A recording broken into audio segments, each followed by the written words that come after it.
Guys आज की video में मैं आपको लेडीज बार से रिलेटेड सारा इन्फॉर्मेशन देने वाला हूँ। लेडीज बार से मतलब है डांस बार, ऑर्केस्ट्रा बार या जिसमें लड़कियां रहती हैं उनके बारे में सारा इन्फॉर्मेशन मैं आपको देने वाला हूँ। एग्जाम्पल के तौर पर किसी भी लेडीज बार में बैठने का मिनिमम खर्चा कम से कम 1,000 रुपये आता है और मैक्सिमम खर्चा नो लिमिट होता है। कितना होगा आप नहीं बता सकते।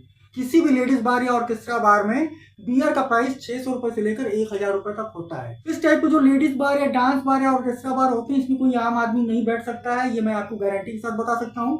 इसमें आने वाले जो कस्टमर होते हैं वो या तो क्रिमिनल बैकग्राउंड के होते हैं, या तो बहुत बड़े बिजनेसमैन होते हैं, या तो फिर कोई लीगल काम करने वाले लोग होते हैं। एक लेडीज बार में 40 से 50 स्टाफ होते हैं मिनिमम, और मैक्सिमम 100 से ऊपर भी हो सकते हैं। वो बार की कैपेसिटी के ऊपर डिपेंड करता है। सबसे इंपॉर्टेंट बात यह है कि यहाँ पर जो 40 से 50 लोगों का स्टाफ होता है, इन स्टाफ में केवल 3 लोग ही ऐसे होते हैं जिनकी फिक्स सैलरी होती है। वो होता है पहला मैनेजर जिसकी फिक्स सैलरी होती है, दूसरा होता है कैशियर, और तीसरा होता है कुक जो किचन में खाना बनाता है। तो ये जो 3 लोग होते हैं इनकी फिक्स सैलरी होती है। और इसके बाद जितने भी स्टाफ हैं, चाहे वो छोटू है, चाहे स्टीवर्ड है, चाहे कैप्टन है, चाहे गार्ड है, चाहे बार गर्ल है, चाहे वेटरेस हैं, चाहे ऑर्केस्ट्रा के सिंगर्स हैं, म्यूजिशियंस हैं, ये सारे लोग टिप्स पे डिपेंड रहते हैं।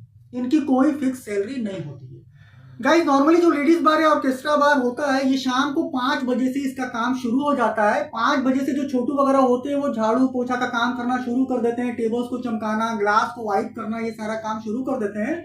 और 6 बजे के बाद जो बार गर्ल्स हैं वो अपने अपने बैग लेकर होटल में आना शुरू कर देती हैं। उनके उस बैग में उनका मेकअप का सामान होता है और ड्रेस वगैरह होता है जो अपने साथ खुद वो लाती हैं। उसके बाद वो ग्रीन रूम में जाने के बाद 1 से 1.5 घंटे का टाइम लेती है तैयार होने में, पूरा मेकअप करने में, ड्रेस चेंज करने में, सारा कुछ करने में 1 से 1.5 घंटे का टाइम लगता है। और 7:30 बजे के आसपास धीरे धीरे करके ये सारी बार गर्ल जो होती है वो फ्लोर पे आना शुरू हो जाती है। जो ऑर्केस्ट्रा का टाइम होता है वो 7:30 बजे का होता है, कहीं कहीं पे 7 बजे का होता है। तो जितने भी आर्टिस्ट होते हैं, सिंगर होते हैं, म्यूजिशियंस होते हैं, वो अपने टाइम से यहाँ पर आ जाते हैं 7 बजे। उसके बाद अपना सारा कुछ वो सेट कर लेते हैं। लेडीज सिंगर वगैरह भी आ जाती हैं वो पहले से ही, और मेकअप वगैरह करके 7:30 बजे तक वो फ्लोर पर स्टेज पर आकर बैठ जाती हैं। यहाँ पर कोई भी कस्टमर आता है तो जितने भी स्टाफ होते हैं उनका पूरा एम्बिशन यही होता है कि इस बंदे से ज्यादा पैसा निकाला जा सके। जैसे कि बार गर्ल उसको लाइन मारती है, स्माइल देती है और कोशिश करती है कि वो उसको पैसे दे। जो सिंगर होता है वो उसके पास पहुंच जाता है, उससे हाथ मिलाता है, उससे गाने वगैरह पूछता है, फरमाइश पूछता है, क्योंकि अगर वो फरमाइश दे देगा तो सीधी सी बात है वो 200, 400, 500 रुपया भी देगा। जो वेटर होते हैं वो भी एकदम तीमारदारी में लग जाते हैं और उनकी पूरी कोशिश यही होती है कस्टमर एकदम खुश हो जाए और जाते समय उन्हें कम से कम 100 रुपए टिप देकर जाए। स्टीवर्ड, कैप्टन, गार्ड जितने भी होते हैं वो सारे डिपेंड होते हैं कस्टमर्स के टिप पर। तो जब उनके साथ वो अच्छा बिहेवियर करेंगे तो उनको अच्छा टिप मिलने का चांस रहता है।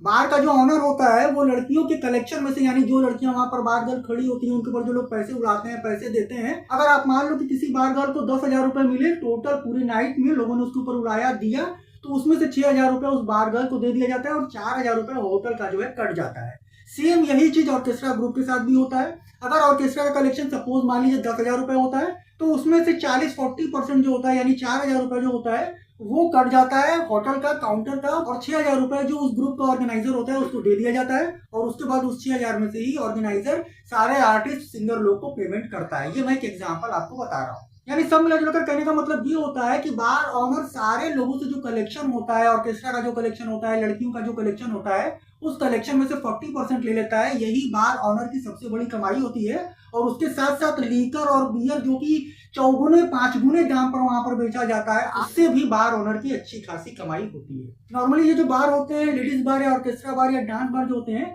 इनका टाइमिंग शाम को 7 बजे से लेकर रात को 1:30 बजे तक होता है। लेकिन कुछ बार ओनर ऐसे होते हैं जो सेटिंग करके पुलिस को पैसा वगैरह देकर ये इसको 4 बजे 5 बजे भोर तक भी चलाते हैं। तो जिस होटल में कलेक्शन ज्यादा होता है वहां पर जो है 4 बजे तक चलता है, क्योंकि पैसा और आएगा। अगर 2 घंटे और चल जाएगा तो 2 घंटे में कम से कम 1 लाख रुपए का और बिजनेस हो जाता है।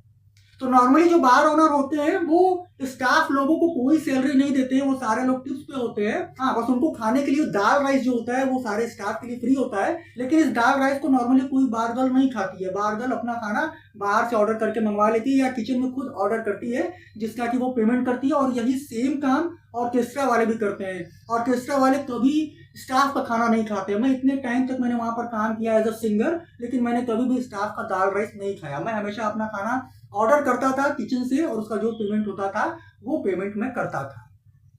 तो दोस्तों जो ऑर्केस्ट्रा बार या लेडीज बार है, ये टोटल जो है लूट का एक अड्डा है जिसको आप कह सकते हैं। यहाँ पर वही लोग आते हैं जिनके पास अपराध पैसा है, जिनके पास गलत तरीके से आया हुआ पैसा है, क्योंकि कोई आम आदमी यहाँ पर आकर नहीं बैठ सकता और इतना पैसा खर्च नहीं कर सकता। और जब वो पैसा नहीं खर्च करेगा तो उसको किसी भी स्टाफ से किसी भी तरीके का रिस्पॉन्स नहीं मिलेगा। अगर वो लड़कियों को पैसा नहीं देगा तो लड़की उसकी तरफ देखेगी नहीं, अगर वो सिंगर को पैसा नहीं देगा तो सिंगर उसका गाना गाएगा ही नहीं, अगर वो वेटर को पैसा नहीं देगा तो वेटर उसकी सर्विस जल्दी करेगा ही नहीं। तो ये सारी चीजें वहां पर होती हैं। जो जितना ज्यादा पैसा उड़ाने वाला कस्टमर होता है उसकी उतनी ज्यादा तीमारदारी की जाती है। तो नॉर्मली दोस्तों एक बार ओनर जो होता है वो अपने बार से पर डे, अगर अच्छा चलने वाला बार है जो अच्छे से चलता है, जहां पर अच्छे खासे कस्टमर आते हैं, तो नॉर्मली एक बार ओनर डेली कम से कम 1 लाख से 1.5 लाख रुपए की कमाई कर लेता है। अब आप सोचते होंगे कि बार ओनर तो बहुत कमा रहा है, लेकिन नहीं दोस्तों, जो सबसे मेन बात है वो यहाँ पर बताना अभी बाकी है। वीडियो को बिल्कुल लास्ट तक देखिएगा, अच्छा लगे तो लाइक करिएगा, अभी तक मुझे सब्सक्राइब नहीं किया तो सब्सक्राइब जरूर करिएगा।